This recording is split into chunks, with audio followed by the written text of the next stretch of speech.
everyone, and welcome to another Fitness Friday. This week we are at Bird Studies Canada, located on the Front Road in Port Rowan.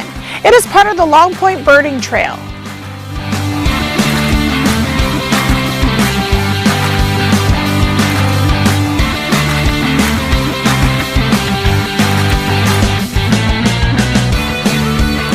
Located throughout the trail, you will find these information signs on multiple different species of birds. This one, for example, has some information about the short-eared owl.